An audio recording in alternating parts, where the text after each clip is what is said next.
I've come to talk to you about addiction, the power of addiction, but also addiction to power. Now, as a medical doctor, I work in Vancouver, Canada, and I've worked with some very, very addicted people. People who use heroin, they inject cocaine, they drink alcohol, crystal meth, and every drug known to man. And these people suffer. If the success of a doctor is to be measured by how long his patients live, then I'm a failure, because my patients die very young, relatively speaking. They die of HIV, they die of hepatitis C, they die of infections of their heart valves, they die of infections of their brains, of their spine, of their hearts, of their bloodstream. They die of suicide, of overdose, of violence, of accidental deaths. And if you look at them, you call to mind the words of the great Egyptian novelist Naguib Mahfouz, who wrote, "Nothing records the effects of a sad life as graphically as the human body," because these people lose everything. They lose their health, they lose their beauty, they lose their teeth, they lose their wealth, they lose human relationship, and in the end, they often lose their lives. And yet nothing shakes them from their addiction. Nothing can force them to give up their addiction. The addictions are powerful, and the question is why? And as one of my patients said to me, "I'm not afraid of dying," he said, "I'm more afraid of living." And the question we have to ask is, why are people afraid of life? And if you want to understand addiction, you can't look at what's wrong with the addiction, you have to look at what's right about it. In other words, what is the person getting from the addiction? What are they getting that otherwise they don't have? And what addicts get are relief from pain. What they get is a sense of peace, a sense of control, a sense of calmness, very, very temporarily. And the question is, why are these qualities missing from their lives? What happened to them? Now, if you look at the drugs like heroin, like morphine, like codeine, if you look at cocaine, if you look at alcohol, these are all painkillers. One way or another, they all soothe pain. And that's what the real question in addiction is, not why the addiction, but why the pain. Now, I just finished reading the biography of Keith Richards, the guitarist for the Rolling Stones. And as you probably know, everybody's still surprised that Richards is still alive today, because he was a heavy-duty heroin addict for a long time. And in his biography, he writes that the addiction was all about looking for oblivion, looking for forgetting. He said, the contortions that we go through just not to be ourselves for a few hours. And I understand that very well myself, because I know that discomfort with myself. I know that discomfort being in my own skin. I know that desire to escape from my own mind. The great British psychiatrist R.D. Lang said that there are three things that people are afraid of. They're afraid of death, of other people, and their own minds. And for a long time in my life, I wanted to distract myself from my own mind because I was afraid to be alone with it. And how would I distract myself? Well, I've never used drugs, but I've distracted myself through work and throwing myself into activity. And I've distracted myself through shopping. In my case, for classical compact music, classical compact discs. But I've been a real addict that way. One week I spent $8,000 on the classical compact discs, not because I wanted to, but because I couldn't help going back to the store. And as a medical doctor, I used to deliver a lot of babies. And once I left a woman in labor in hospital to get a classical piece of music. And I still could have made it back to the store, to the hospital on time. But once you're in the store, you can't leave because there are these evil classical music dealers in the aisles, you know, who, hey, buddy, have you listened to the latest Mozart symphony cycle? You haven't? Well, so I missed the delivery of that baby. And I'd come home and I lie to my wife about it, like any addict. I would lie about it. And I would ignore my own children because of my obsession with work and with music. So I know what that escape from the self is like. And my definition of addiction is any behavior that gives you temporary relief, temporary pleasure, but in the long term causes harm, has some negative consequences, and you can't give it up despite those negative consequences. And from that perspective, you can understand that there's many, many addictions. Yes, there's the addiction to drugs, but there's also the addiction to consumerism. There's the addiction to sex, to the internet, to shopping, to food. The Buddhists have this idea of the hungry ghosts. The hungry ghosts are creatures with large empty bellies and small scrawny necks and tiny little mouths, so they can never get enough. They can never fill this emptiness on the inside. And we all hungry ghosts in this society. We all have this emptiness. And so many of us are trying to fill that emptiness from the outside. And the addiction is all about trying to fill that emptiness from the outside. Now, if you want to ask the question of why people are in pain, you can't look at their genetics. You have to look at their lives. And in the case of my patients, my highly addicted patients, it's very clear why they're in pain. Because they've been abused all their lives. They began life as abused children. All the women I worked with over a 12-year period, hundreds of them, they had all been sexually abused as children. And the men had been traumatized as well. The men had been sexually abused, neglected, physically abused, abandoned, and emotionally hurt over and over again. And that's why the pain. And there's something else here too. The human brain itself, as you heard already, develops an interaction with the environment. It's not just genetically programmed. So the kind of environment that a child has will actually shape the development of the brain. Now, I can tell you about two experiments with mice. You take a little mouse and you put food in his mouth and he'll eat it and enjoy it and swallow it. But if you put the food down a few inches away from his nose, he will not move to eat it. He will actually starve to death rather than eat. Why?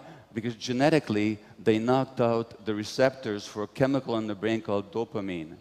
Dopamine is the incentive motivation chemical. Dopamine flows whenever we're motivated, excited, vital, vibrant, curious about something, when we're seeking food or a sexual partner. Without the dopamine, we have no motivation.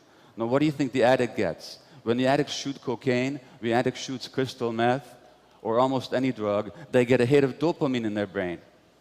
And the question is, what happened to their brains in the first place? Because it's a myth that drugs are addictive. Drugs are not by themselves addictive, because most people who try most drugs never become addicted.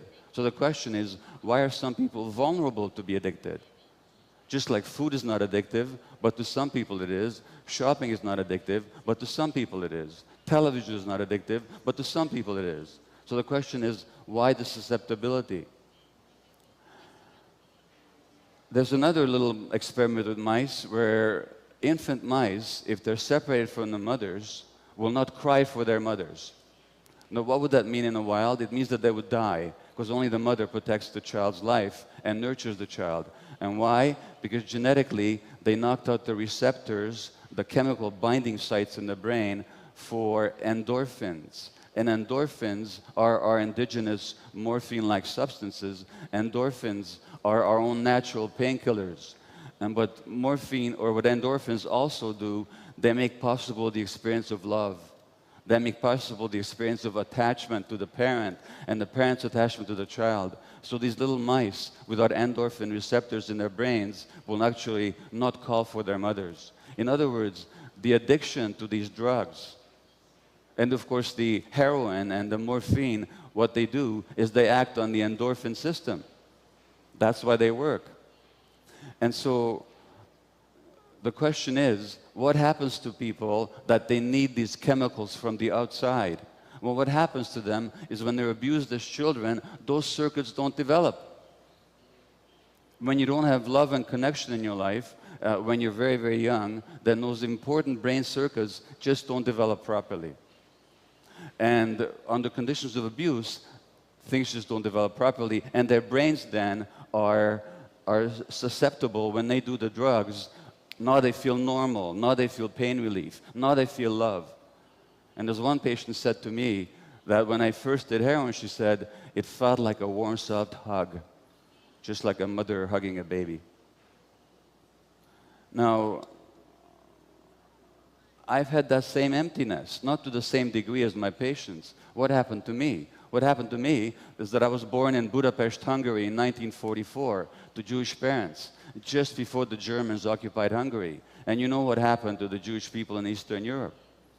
And I was 2 months old when the German army moved into Budapest, the Wehrmacht, and the day after they did, my mother phoned the pediatrician and she said, "Would you please come and see Gabor, because he's crying all the time."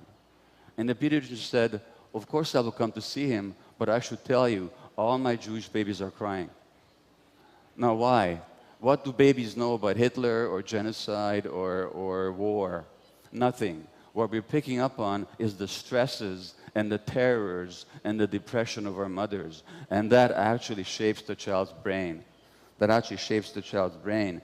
And of course, what happens then is I get the message that the world doesn't want me. Because if my mother's not happy around me, she must not want me. Why do I become a workaholic later? Because if they don't want me, at least they're going to need me. Now I'll be an important doctor, and they're going to need me. And that way I can make up for the feeling of not being wanted in the first place. And what does that mean? It means that I'm working all the time, and when I'm not working, I'm consumed by buying music. What message do my kids get? My kids get the same message, that they're not wanted. And this is how we pass it on. We pass on the trauma, and we pass on the suffering unconsciously from one generation to the next. So obviously, there are many, many ways to fill this emptiness. And for each person, there's a different way of feeling the emptiness. But the emptiness always goes back to what we didn't get when we were very small. What we didn't get when we were very small. And then we look at the drug addict, and we say to the drug addict, how can you possibly do this to yourself? How can you possibly inject this terrible substance into your body that may kill you?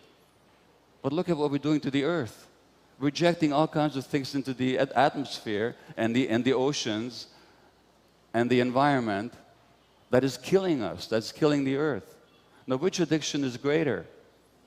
The addiction to oil or to consumerism? Which causes the greater harm? And yet we judge the drug addict because we actually see that they're just like us, and we don't like that. So we say, you're different from us. You're worse than we are.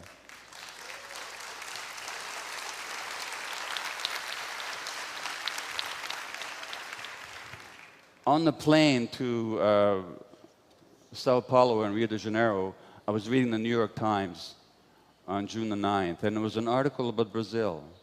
And the article was about a man called Nigio Gomes, a leader of the Guarani people in the Amazon, who was killed last November.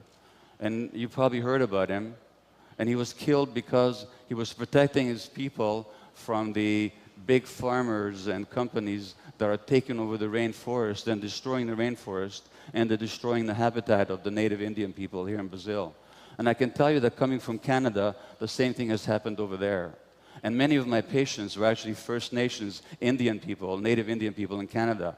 And they are heavily addicted. They make up a small percentage of the population, but they make up a large percentage of the people in jail, the people who are addicted, the people who are mentally ill, the people who commit suicide. Why? Because the lands were taken away from them, and because they were killed and abused for generations, generations, and generations.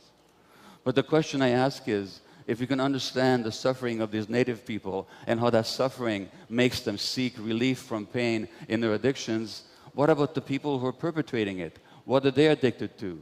Well, they're addicted to power. They're addicted to wealth. They're addicted to acquisition. They want to make themselves bigger. And when I was trying to understand the addiction to power, I looked at some of the most powerful people in history. I looked at Alexander the Great. I looked at Napoleon. I looked at Hitler. I looked at Genghis Khan. I looked at Stalin. It's very interesting when you look at these people. First of all, why did they need power so much? Interestingly enough, physically, they were all very small people, my size, or smaller, actually smaller. They came from outsiders. They were not part of the major population. Stalin was a Georgian, not a Russian.